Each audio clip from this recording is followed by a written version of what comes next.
स्वागत है आपका हिंदी कहानी घर चैनल पर। मुंबई के पॉश इलाके में एक आलीशान बंगला, शीशों से चमकती खिड़कियां, फ्रेंच इंटीरियर और हर चीज में शाही ठाट। यहाँ रहती थी समृद्धि, एक अमीर लेकिन अकेली हाउसवाइफ। पति बिजनेस के सिलसिले में देश विदेश घूमते रहते और समृद्धि की जिंदगी सिर्फ ब्रांडेड साड़ियाँ, सोशल गैदरिंग्स और ब्यूटी पार्लर के चक्कर में उलझी रहती। पर अंदर से वो अकेली थी, बहुत अकेली। एंट्री होती है आर्यन की, एक नया कार ड्राइवर, लंबा, मजबूत कदकाठी, साधारण पर साफ सुथरा पहनावा, आंखों में गहराई और बातों में एक अजीब सी इज्जत। पहले दिन जब आर्यन ने कार का दरवाजा खोला तो समृद्धि ने उसे नजर भरकर देखा। नया हो? जी मैडम, आज से ही। धीरे धीरे वो हर दिन समृद्धि को क्लब, पार्लर, मार्केट छोड़ने और लाने लगा। और वही कार की साउंडप्रूफ पिछली सीट पर शुरू हुआ एक अनकहा रिश्ता, नजरों से, खामोशी से और फिर दिल से। एक दिन बारिश में समृद्धि का मूड बिगड़ गया।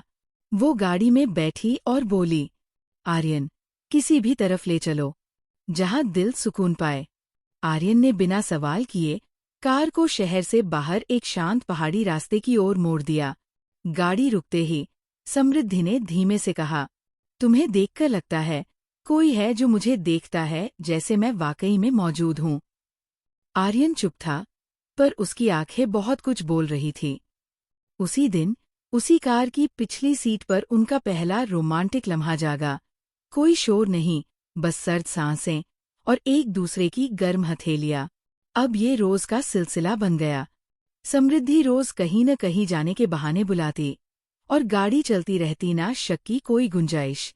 गाड़ी की पिछली सीट अब उनका छोटा सा जहां बन गया था, जहां समृद्धि अपने सारे बंद दरवाजे खोल देती और आर्यन उसे वैसे महसूस करता जैसे उसने कभी सोचा भी नहीं था।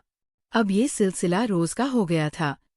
समृद्धि सुबह तैयार होती, सिल्क की साड़ी, हल्की सी परफ्यूम और होंठों पर वही मुस्कान जो सिर्फ आर्यन के लिए थी। हर बार जब वो गाड़ी में बैठती, उसकी आंखें रियर मिरर में आर्यन की आंखें तलाशती। वो बस एक मुस्कान देता और गाड़ी एक ऐसे सफर पर निकल जाती जहां ना कोई गंतव्य होता, ना कोई रोकने वाला। एक दिन समृद्धि ने हाथ बढ़ाया और आर्यन की हथेली थाम ली। रुक जाओ कहीं, आज तुम्हें सिर्फ गाड़ी नहीं चलानी, मुझे भी छूना है। आर्यन ने झटके से गाड़ी रोक दी। बारिश हल्की हल्की हो रही थी और शीशों पर बूंदों की आवाज दिल की धड़कनों से मेल खा रही थी। पिछली सीट पर समृद्धि की साड़ी एक ओर खिसक चुकी थी और उसकी खुली जुल्फें आर्यन के कंधे पर गिर रही थी। उसने आर्यन को अपनी ओर खींचा और पहली बार किसी नौकर के सामने खुद को इस कदर बेपर्दा किया।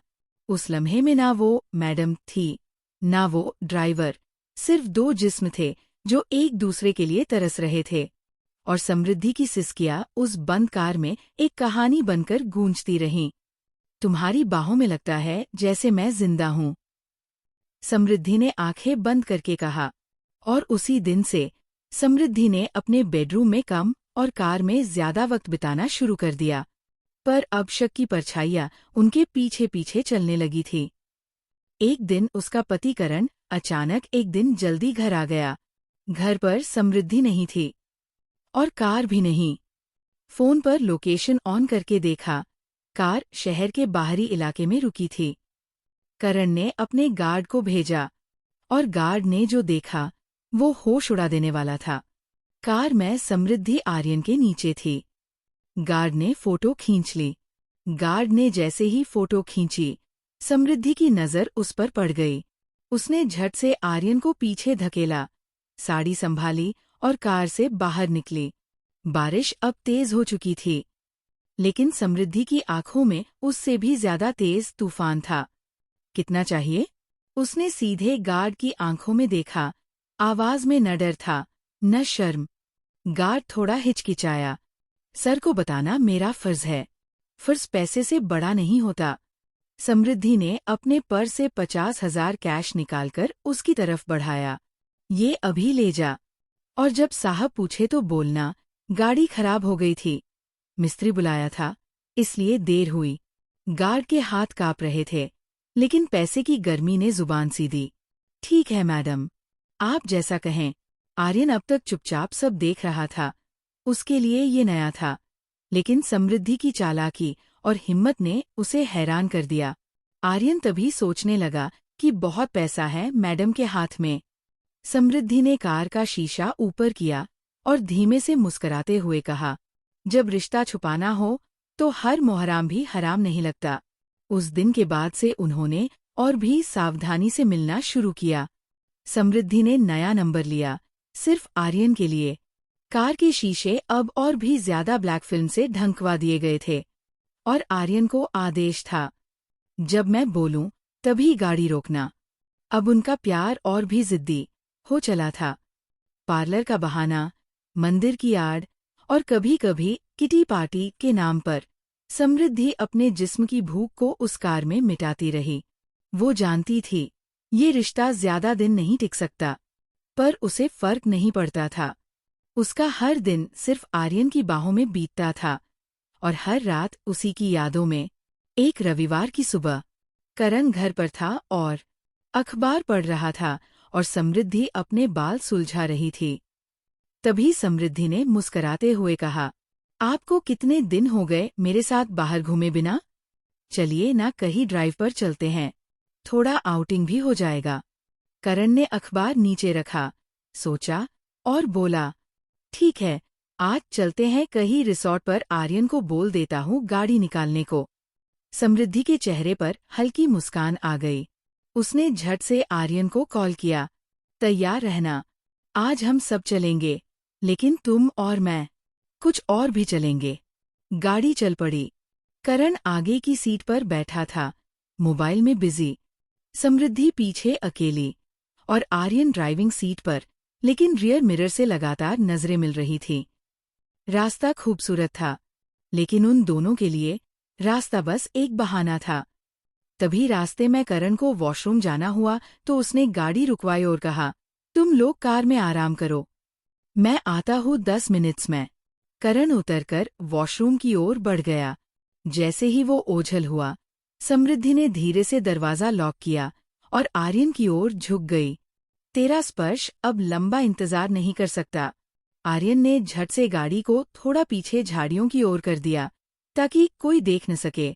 पिछली सीट पर साड़ी की तह एक एक कर खुलने लगी, और हर स्पर्श में छुपा हुआ जोश खुलता चला गया। बाहर पहाड़ियों पर ठंडी हवा चल रही थी, और अंदर गर्म सांसों की नमी से शीशे धुंधला रहे थे। समृद्धि की उंगलियां आर्यन की गर्दन से फिसलती हुई कमर तक गईं। वो जानती थी कि करण ज्यादा दूर नहीं है, लेकिन शायद वहीं उसका रोमांच और बढ़ जाता था। उसी पल आर्यन ने फुसफुसाकर कहा, अगर हम पकड़े गए तो?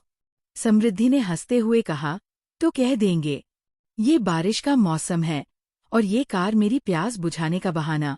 उस दिन का रोमांस किसी होटल के कमरे से कम नहीं था, लेकिन फर्क इतना था कि दीवारें नहीं थीं, सिर्फ खतरे थे और प्यार। हर बार की तरह इस बार भी सब कुछ इतनी चालाकी से हुआ कि किसी को भनक तक नहीं लगी। करण जब वापस आया, समृद्धि पहले ही अपनी साड़ी ठीक कर चुकी थी।